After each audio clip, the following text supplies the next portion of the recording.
Leo believed planning could save his life, so he kept planning while everything around him slowly fell apart. At 26, Leo lived inside a tiny apartment that looked more like a war room than a home. His desk was buried under sticky notes, planners, notebooks, and unfinished ideas. Every wall carried reminders about goals, systems, and future strategies. Leo was a freelance graphic designer, but lately the work had almost disappeared.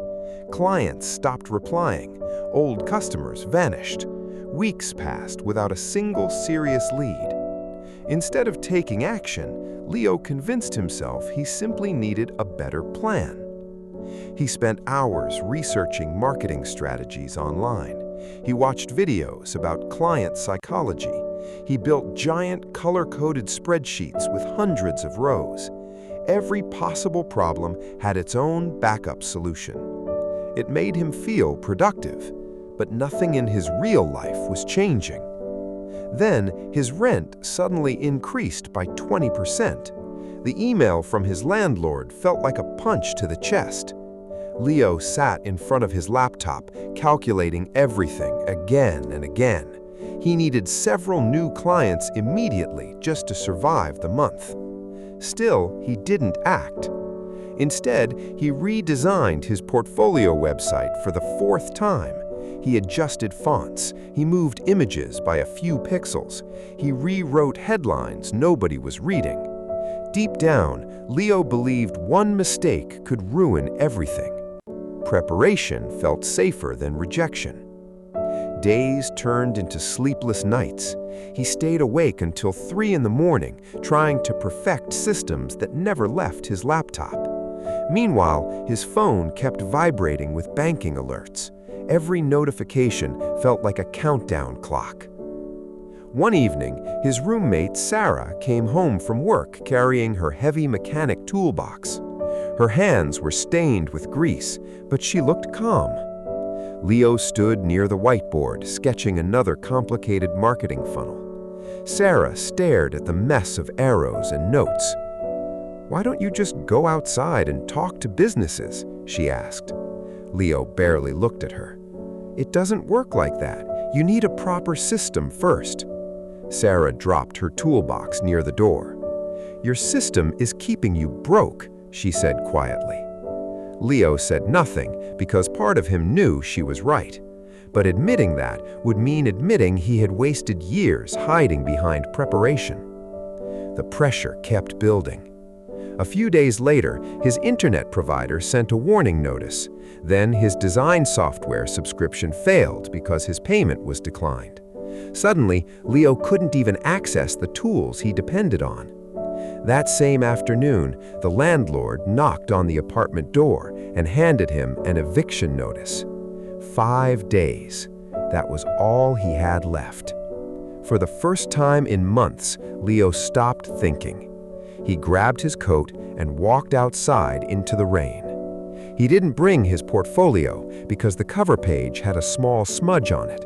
He didn't carry business cards because the new ones still hadn't arrived. He didn't prepare a speech. He simply walked. After a few blocks, he entered the first business he saw, a crowded bakery called Crust and Crumb. Inside, everything felt chaotic. Customers stood in line while workers rushed between ovens and counters. Behind the register, the large chalkboard menu was smeared and almost impossible to read. The owner, Elena, was arguing loudly on the phone while trying to pack pastries at the same time. Leo looked at the messy board. Then he spoke before fear could stop him. "I can fix your menu today," he said. Elena turned toward him with tired eyes. "What?" "I can rewrite the board and print clean menu cards tonight so customers can actually read the prices." She looked at the growing line behind him. "How much?" $400. Elena looked at the customers again. Then she nodded. "Do it." That was it. No presentation, no perfect strategy, no spreadsheet. Just a real problem meeting a real solution. Leo grabbed a rag and wiped the board clean. His handwriting wasn't perfect. Some letters leaned sideways.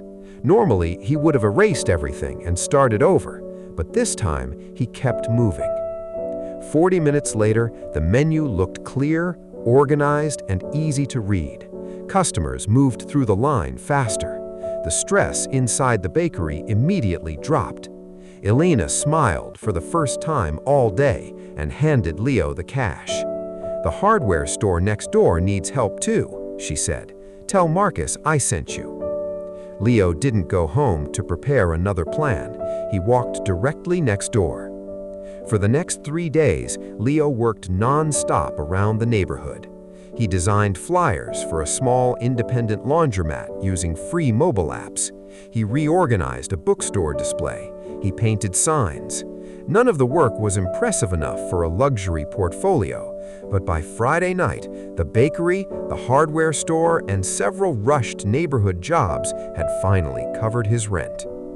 That evening, Leo sat alone on the apartment porch, watching the sun disappear behind the city buildings.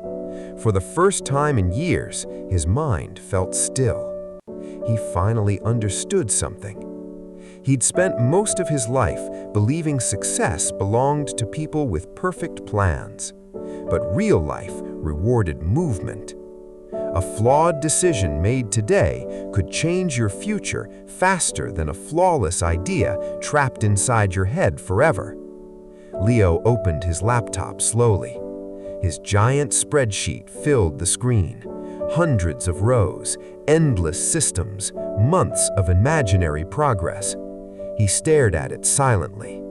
Then his finger moved toward the delete key.